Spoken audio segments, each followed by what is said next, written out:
Welcome, everybody. Hello, my name is Will Torres. I am one of the admission officers at the Stanford Graduate School of Business. I am so excited to be here today. STEM, sciences, earth, environment are near and dear to my heart, as well as to our panelists. One of the most exciting parts about business school is being able to both learn from the folks around you, but also that added benefit of your experience enriching that of everyone else.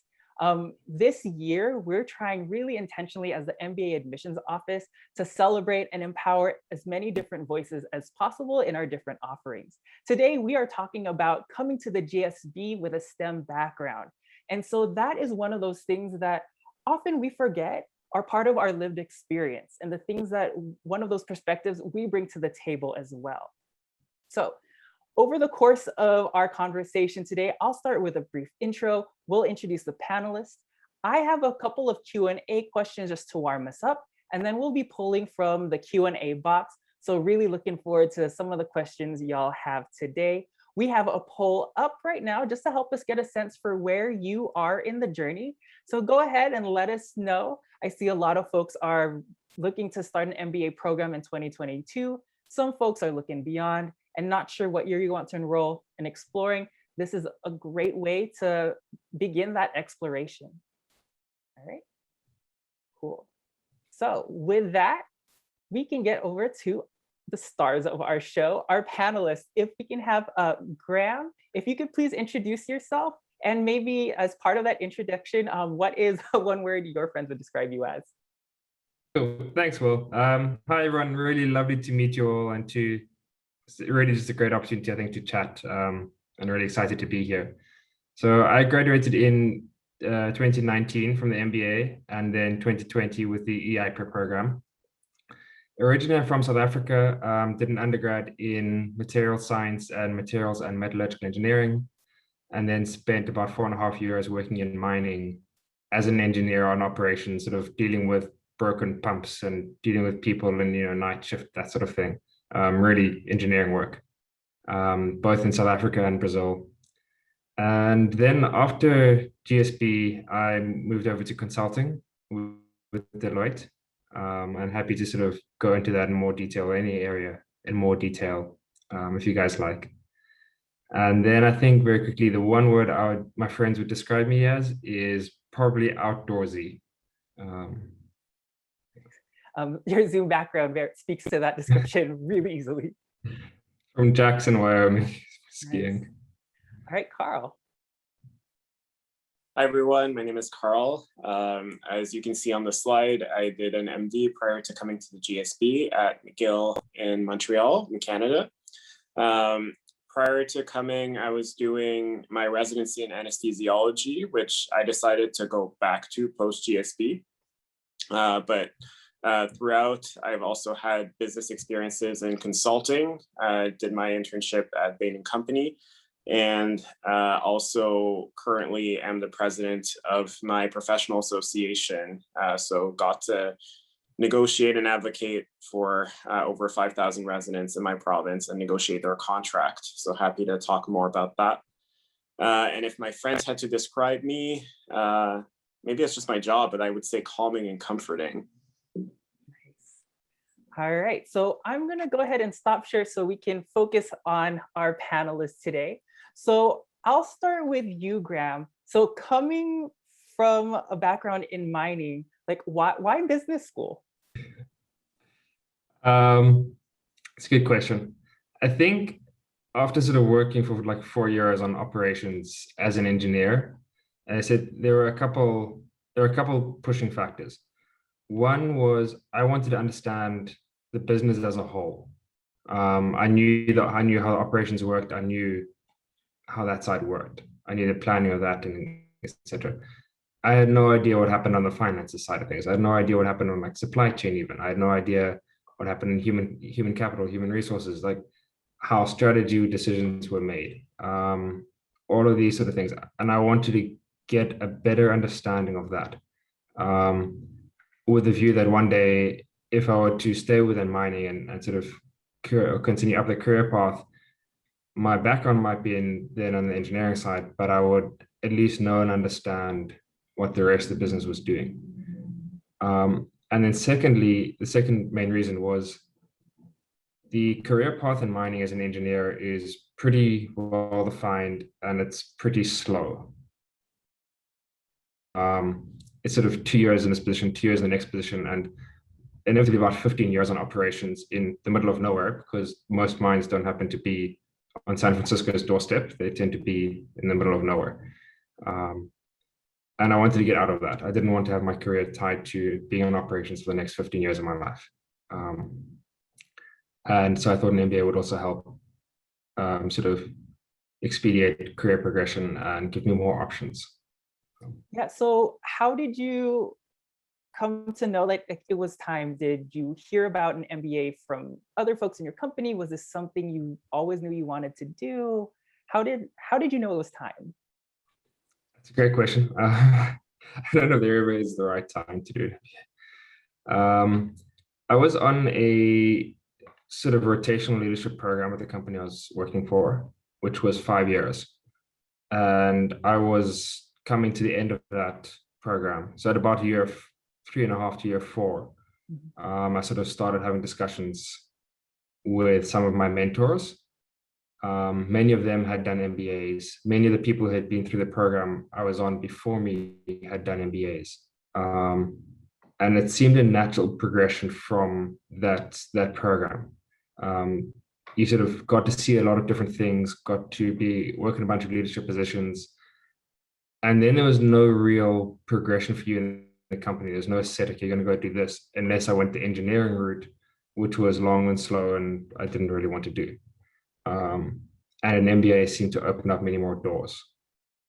So nice. The power that mentors can have in your life is pretty incredible. Absolutely. And I mean, one of those mentors ended up writing one of my admission letters or recommendation letters, sorry. And has been a really great mentor and pusher, nice. Even still. And then Carl, how about you? You started in healthcare. Why an MBA?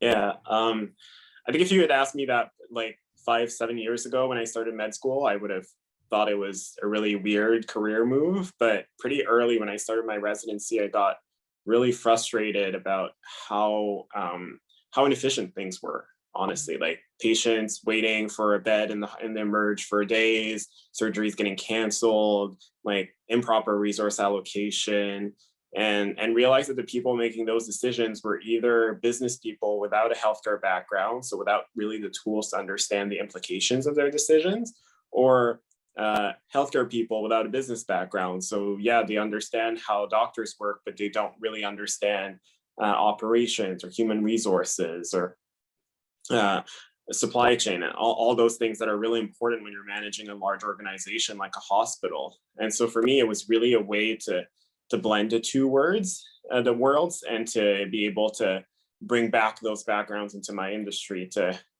be the one making the decision someday. And then for you, so was it the exposure in your workplace that got you to feel like it was the right time, or how did you get exposed to the MBA side of things? Mm-hmm. It was kind of a fluke almost. I think I thought about like, how can I best get that skill set, and thought about a bunch of different programs. I thought about maybe doing healthcare administration, so to be specific. I thought about doing public policy, public health, and thinking more about the interplay with the government. And I ended up settling onto the MBA because I thought it was the more versatile degree and I would get to meet people from different industries. Healthcare can be very inbred at times. And so we bring the same solution to the same problems all the time.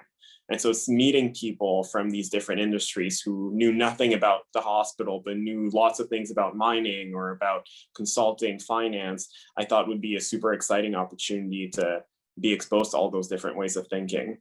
Nice. So for both of you, coming from mining, coming from healthcare, Carl, you mentioned like almost coming across this as a fluke. Graham, you had some mentors coming into the B school experience. As you were exploring your options, as you were filling out your application even, were there any stereotypes or kind of notions you had about business school? And then did any of them come true? How did that pan out? And so Maybe Graham, let's start with you. I think that mining background is it's so fascinating. I think notions about business school, I think growing up certainly, and even in undergrad and or in my career, I think the notion about business school is always probably people with a very sort of consulting background, people who are into strategy and finance and running companies, and probably very much that. And then business school itself being hours upon hours upon hours of reading cases and preparing cases for class debates and stuff like that. I think those are probably my preconceived notions of business school. And as well, people running around in like suits and ties and having debates and discussing what strategy companies would do and where they should invest and things like that. And none of that is true. So what did you experience? How would you describe kind of your experience with some of those notions? I mean, firstly, the dress is very casual. People go to class in flip-flops and shorts and a t-shirt. And then on other days, maybe something more extravagant. And I think that just the breadth of what is covered at business school is not just discussing strategy and finances and investment opportunities. There's so much on soft skills. There's so much on personal growth and development. There's so much on different areas of the business, be it, some of it is strategy and finances, but there's also marketing and sales and, human resources. There's just a lot. There's so much that you can choose for. And then there's very specific courses if you wanted to focus, say, on, family-run businesses, or if you want to focus on healthcare, there's specific classes on that. So you can, dive into an industry, you can dive into a particular area. There's just so many different options. And I think one thing that also pretty stands out for me from Stanford is how open people are to discussing different ideas. And it might be, ideas about a new business, it might be ideas about an investment, but it could also be an idea about somewhere you want to change the world, some new nonprofit you want to start, some new, tech startup you want to do. It wasn't just about running around in suits and ties discussing investment options. Nice. And then Carl, for you, I think I might have watched a few too many hospital TV shows where there is a very specific notion of the business people in that world. Did you have any preconceived notions? Are my preconceived notions about that world true? Yeah, I definitely did. I think my opinion of business school and business students at the time was they're people who are there because they want to make a lot of money. They don't necessarily care about the impact they're going to have on the world. It's going to be like all hard skills, and there's going to be very little dedicated to interpersonal skills. And it was like completely the opposite. And I found it specifically so at Stanford, like especially here, people were so focused on like what their dream was, what impact they wanted to have on the world, what they wanted to change. And also that there was like so many different classes that I took that helped me become better at relating to other people, at communicating. And those I use every day, even in my clinical work. Like it's so useful to have taken classes about how to break bad news, about how to have difficult conversations. And so that was like the complete opposite of what I expected, really. Yeah, nice. So we're still in this world of approaching business school. You're maybe in the application cycle. There are a couple questions popping up in the Q&A box about telling your story. Having come from a STEM background myself, I didn't know kind of what that meant in a kind of leadership professional space setting. So how did you start to talk about your story, and like how did you approach that side of it? And so maybe Carl, since you were talking a little bit about some of those soft skills, and I think maybe even some of your experiences at the GSB might have been in the how do you share your story and support others? Like, can you tell us a little bit more about that? Yeah, I was just very honest. Like I pretty much said what I'm telling you right now, that I think business is evil. but I'm realizing more and more that it's a necessary evil and that I need to learn those skills because I want to help my patients. So talked a lot about, what I do, the problems that I see day to day, what I want to fix, and how I think the GSB is going to help me get there. So it was a lot of reflecting on like, why is it that I want this degree? What are the things that I think I could do with it? Who do I think I could help? And how can the GSB get me there? And why is that the school that I think can get me there? Yeah. And for Graham, like that reflective element of the application process and telling your story, is that something that resonates for you as well? Or how did that take shape? Yeah, I think absolutely. And I completely agree with Carl.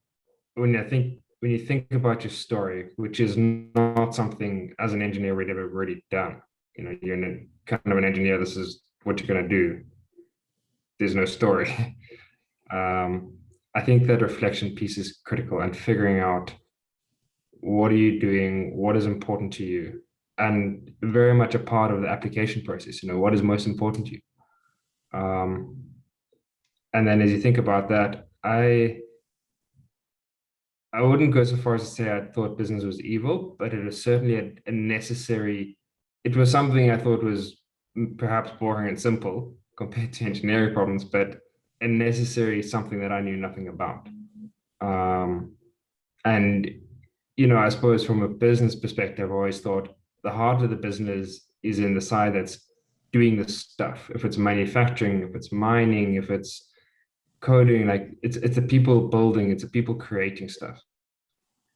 It's the on the operation side, and then there's the business side. It just facilitates that and supports it. Now, I suppose I think it does more, but I think it's important to understand both sides. And when you think about just coming back to thinking about your story, it's just understanding what you want to get out of business school and who are you and what's important to you, I think is probably the most important to that. Yeah, I love those questions. Who are you? What's important to you? What are you hoping to get out of this process? And Carl, well, just to add to that, I think is also figuring out your story, I think can be a bit of an iterative process as well. Mm-hmm. So, you say, okay, I think this is what's important to me. And then for me, that had been renewable energy, part of that. And then my first year, I went and did an internship in a renewable energy company and figured out what that is like and tried, an earlier stage startup and tested that. And then you sort of come back and say, okay, how does this fit with my story? Do I want to update it now? Do I want to try something else? So that's, I think, a big part of the purpose almost of an MBA, and the benefit is you get to figure out your story. Yeah, there's a question here, Graham, from Priscilla, who has a career in construction, which is similar to mining in a lot of ways. And how do you talk about quote unquote fit for an MBA coming from, to use her words, a harsh industry? Like, how did you approach kind of that side of it?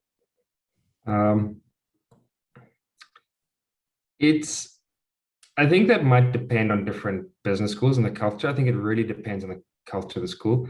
I think Stanford is a very open culture. At the same time, it's a very non-harsh or hard skills culture, in the sense that I think the first time I told someone else from mining, they asked me if I meant Bitcoin.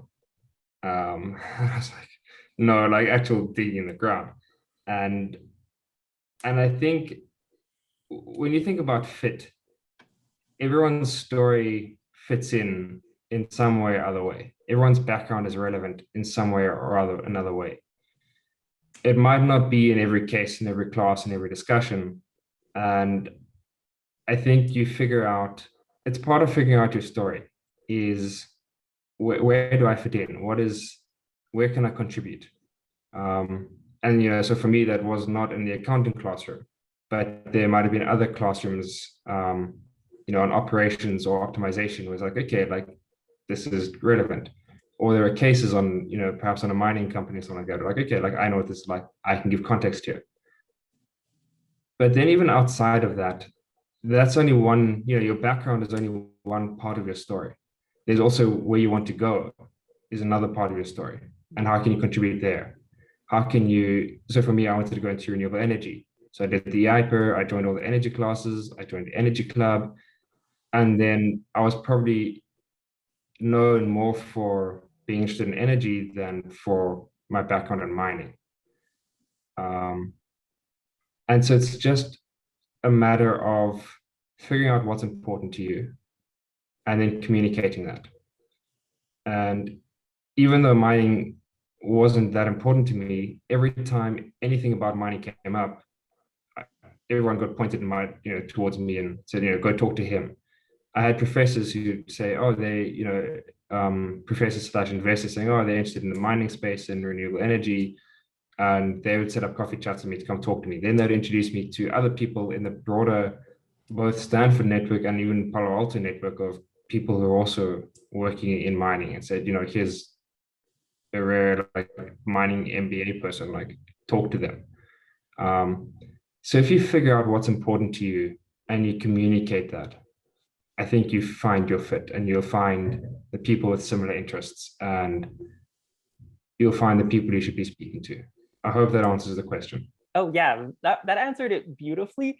And it pops up a follow-up question I have for Carl.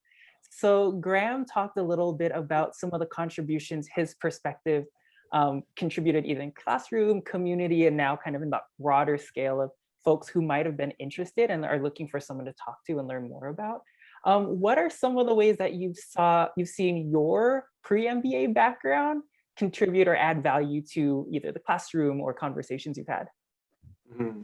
Well, I think there's the obvious thing about whenever healthcare pops up in a class, people would all turn to me and be like, oh, Carl, what do you think? Is that how this goes? We literally had a case in our optimization class about OR scheduling at a hospital I had worked at. And we had another one about how to optimize the processes in an anesthesia clinic. So it was very easy for me to be like, so these are how these things would happen.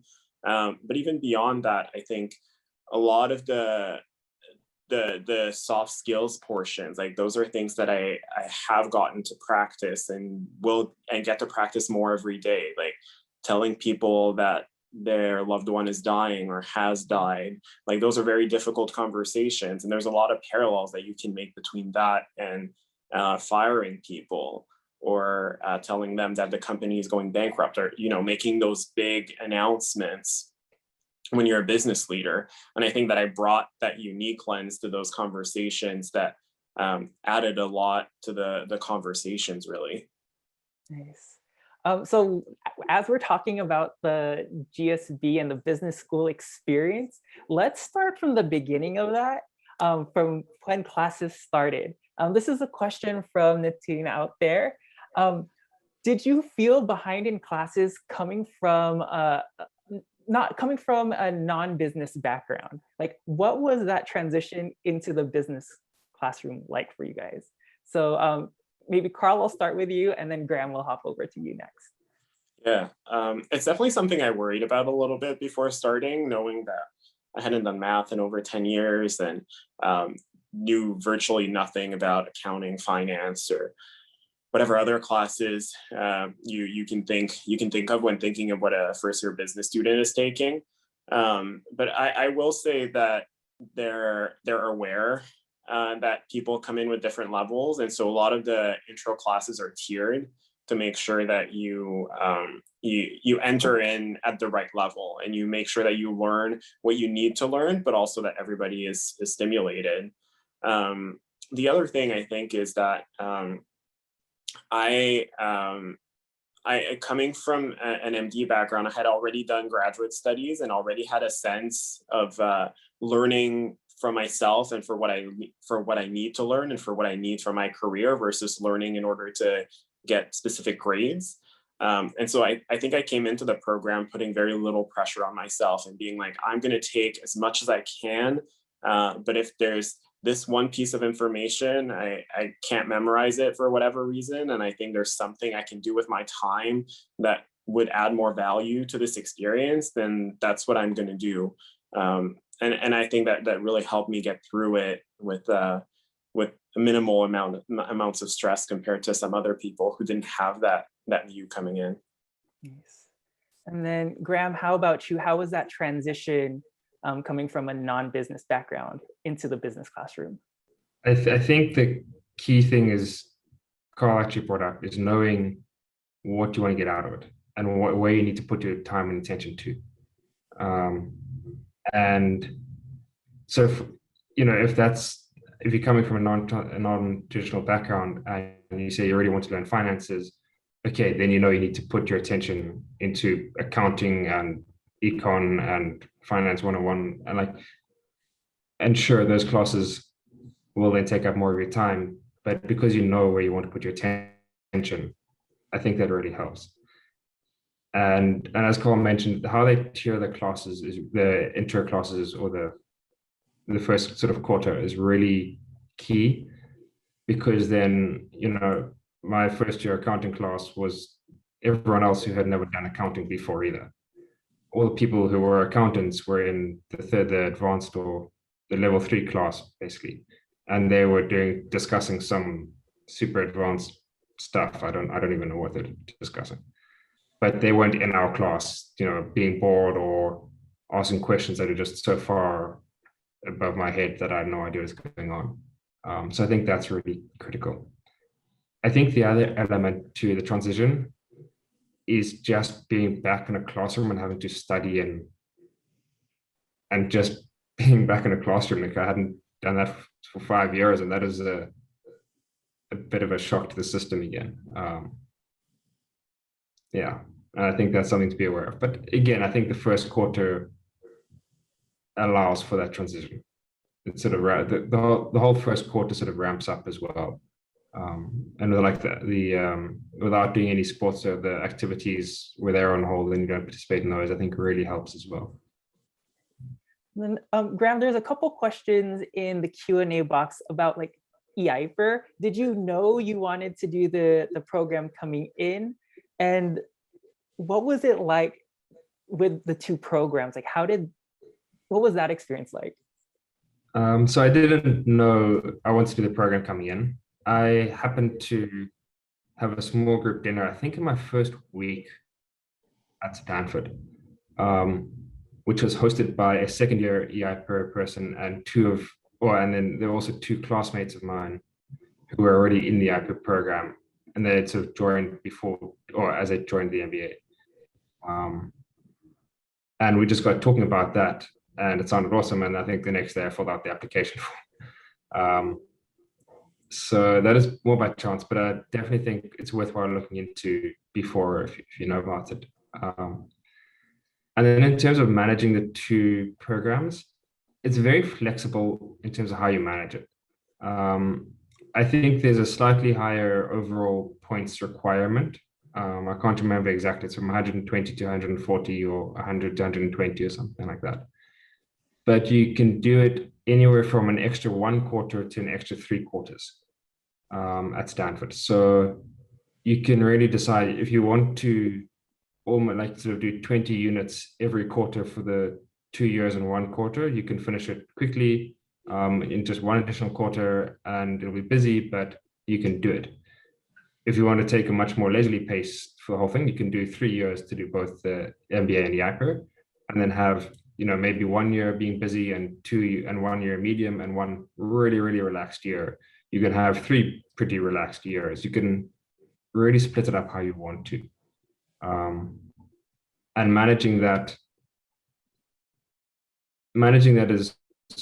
is up to you really, and what's important and what you want to get out of it. The most challenging part is probably managing the non-GSB classes or courses, because some of those will occur 1 year and they won't occur again, or they'll occur 2 years and then you're budgeting on doing it in the next year and it disappears, or they're only offered in spring quarter. So you've got to try to budget that you're going to do in spring quarter and then manage conflicts with other GSB classes you want to do. So it's really about managing the schedule of what's available when and the conflicts that might occur from that. Yeah. So a little bit more logistics, a little bit of pre-planning and coming through. But there's great support from both GSB and the EIPER to help you manage that process. And they are very accommodating and flexible if you just talk to them and start discussions early. Um, so continuing on the theme of things you did while you're at the GSB, Carl, you went from healthcare, went back into healthcare. Graham, you went from mining and then you went into consulting. So we have two different journeys here. So Carl, if I can start with you. There's a question here in the inbox from Lewis about, oh wait, that's the wrong one. Sorry, there is a question here about why did you choose Stanford for healthcare? There's a bunch of reasons. I think one of it is just the excellence of the hospital system. And I knew that I could meet a lot of people working within it who I could see as contacts both within the business side and within the healthcare side. I did, for example, do a quality improvement project with Stanford Healthcare while I was at the GSB. The other reason was which is kind of a roundabout way to go about healthcare, but the strong emphasis that Stanford puts on interpersonal skills and on communication skills.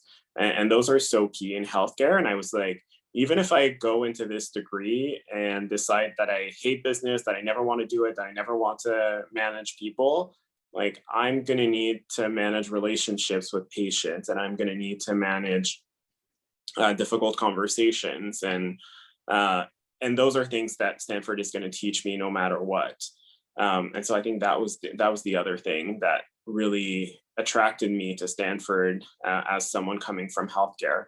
I did take a lot of classes at the med school as well during my 2 years, which I thought was a big plus. Like the ability to take classes kind of everywhere on campus was very exciting to me. And took a bunch of the healthcare electives that were offered at Stanford and really enjoyed them and learned a lot about like how the healthcare industry is structured in the US and abroad, and how to manage large healthcare organizations. What are the different experiments that have been done on the business side about that? Those were all like super cool experiences for me. So question, so I'm going to follow up a little bit here and adapt the question from Daniel. So that original question was from Nina, so sorry, I got names mixed up, Nina. But Daniel's asking a little bit about transformation, about moments or an experience you had that helped you change in a way. How do you think you've changed, even if your career trajectory and your career goal remain the same? Like, what are some of the ways you've seen yourself kind of grow or expand from your time at business school? I think Stanford gives you a lot of opportunity for feedback from other people. Like it's one of the things that we're known for, that we even make jokes about. Like we give each other feedback all the time, and it's a gift. And so I think very early on, I was told something that I'd never been told in healthcare, and that's that I'm not very emotionally expressive, and that sometimes means that people take a bit of time to figure out whether or not I'll like them. And I got like a million other little pieces of feedback about how I interact with other people, and thinking about those and trying to work on those and trying to find strategies that work for me to I don't want to say overcome, because that's not really like a default, but to work around those little quirks that I have been really, really helpful in how I interact with other people. I was stuck in an apartment with my sister for 3 months at the beginning of quarantine, for example. And I was using some of the tricks that I learned in interpersonal dynamics like every single day to prevent us from murdering each other, because sometimes it got a little heated. Nice. And then Graham, you pivoted. Did you know that you wanted to go into consulting, or like how did you how did you know that you were going to go in that direction? Like, I didn't know. I will say that in my application, I said I wanted to go into consulting to learn business skills. And this sort of gets back to iterating on your story. So coming in, I thought, okay, this sounds like a good story to tell. And it made sense to me, and it made sense for how I saw my career progressing. Then I joined Stanford, decided I wanted to go more into renewables and energy. and joined EIPER. And I was like, okay, forget this consulting thing. Let me go into clean energy startup. Let me try that. Did that, discovered that startups, depending very much on the startup, are not necessarily always a great place to work. And then sort of looked at saying, okay, I've tried that. Where do I see myself going now? And actually came back to the idea of consulting, because of, again, it's almost an extension of an MBA. Just learning skills, faster career progression, opening more doors, but then also just because I do enjoy sort of solving different problems. And consulting promised to be a lot of that. Yeah. Did you, how did you explore the startup space? Was this during the GSB or was this like immediately after? This was during the GSB. So it was, a lot of discussions with some classmates even who had worked in startups, who had their own startups, or who were starting something. It was with other, alumni or other just people within the sort of energy startup ecosystem that classmates or the Stanford community helped connect me to. And then speaking to them and then sort of eventually picking one and going for it. So definitely a big part of exploring at the GSB. And then same question from Daniel for you, about transformation and change. Is there a moment or experience that has helped you kind of grow in some way, shape, or form?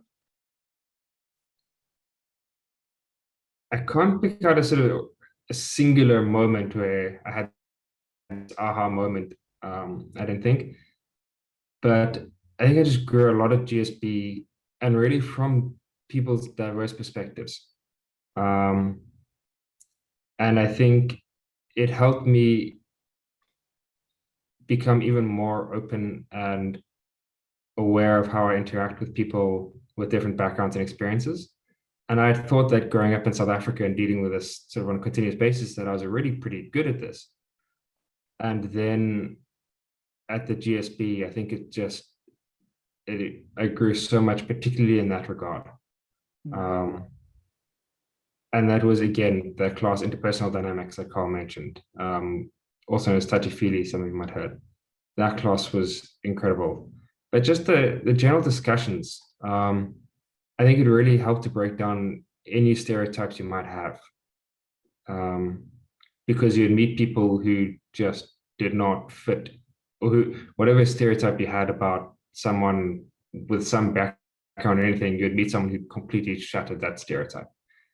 And it just made me question a lot of the stereotypes I had. And then just eventually say, you know what, this is just not helping me having these stereotypes. Let me just try to forget those. And I think that for me has been key. I have a question here from Matthias. So we've kind of run the gauntlet from kind of where you came from, healthcare and mining, approaching the process, that transition, begin classes, career exploration or acceleration, as the case may be. This question is from Matthias. How do you compare yourself post to pre-MBA at Stanford, if you had to put it in a few words? So go ahead and take a few moments. Graham, you just responded, so maybe Carl, we'll start with you. How would you describe yourself? Like, how would you compare yourself pre versus post Stanford MBA?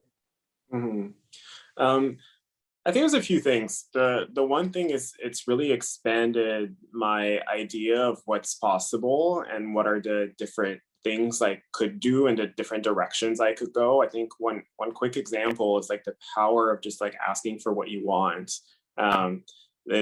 That's something that the GSB taught me. So in the fall quarter of my second year, I emailed like 4 different hospital CEOs in Toronto, where I live currently, and just like told them my story, told them like, look, basically I want your job someday. Like, would you mind getting on the phone for like 20-30 minutes and telling me how you got there and what do I do to do this? And I don't think that's something I would have had the the courage or even like thought about doing before the GSB. And like they all responded, they all said yes, they all got on the phone with me. So I learned a ton from those conversations, and just like knowing that that's something I can do, I think was a really big learning experience for me. And then the other thing is just being very intentional about how I interact with people, how I make like appreciation feel known, how I express my feelings and things like that. Those are all very different from when I came to Stanford and when I left Stanford. And then the last thing is, I think a lot of like new skills that I learned, like in terms of like how to manage an organization, how to read a balance sheet. Like I sit on a few boards right now, and I'm just a much more thoughtful and deliberate board member and can ask much better questions just because I have a better sense of how organizations are run. I learned Spanish while I was there as well. So have had a few patients who greatly benefited from that, because I had a couple who were just unilingual Spanish speakers and got to give them their treatment in their first language, which was pretty cool. Nice. And Graham, what about you? How would you describe yourself pre versus post MBA? So I think I was building off what I said before. I think I'm much more open and aware of, so open to different perspectives, different ideas, aware of my own biases and how I come across, and then better able to work with other people and, like Carl said, like communicate with them.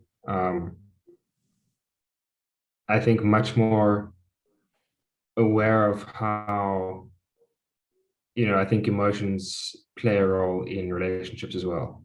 I had always sort of seen showing vulnerability and asking for help as a, sort of, I suppose, as a weakness. And I think Stanford really helped me to see how those can be used, or how those can be beneficial, and how they can be really, really actually critical to building relationships. Similarly, then also just a lot of the hard skills. And I feel I might not be an expert in accounting or reading balance sheets or human resources, but I could have a meaningful discussion in any of those areas if I needed to.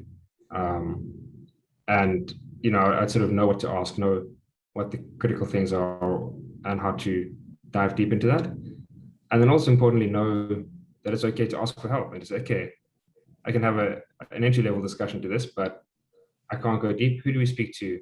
Who can help me with this? And being comfortable to ask for that help is a big change, I think. As we continue this progression through the experience from having a STEM background again to where you are now, looking back. So we're in the reflective phase. Looking back, and this is a question from Michael, if you could do the graduate school process over again, is there anything that you would do differently? So Graham, maybe we can start with you. Yeah, I would be more intentional about how I spent my time. I think there's a perception, or it is a bit of a culture, but it's not necessarily real. And that's why I say perception of grades don't matter, academics don't matter. We're here to have fun and like socialize and network. And while that's true, I think I took it almost too literally. And I think there's more that I could have learned, which I would have liked to have learned if I was more intentional about it. At the same time, I think I would have changed my strategy of forming more meaningful connections with maybe fewer people, and I suppose focusing on fewer connections or stronger connections with fewer people. And so I would have probably changed those two approaches a bit, but otherwise not too significantly. I think that just being really intentional about how you spend your time is the most important thing, and I would be more intentional about that. And Carl, what about yourself? I think it's almost a joke, but I think I would do it completely differently, do everything differently, just so I could get an experience that's just like nothing like what I had.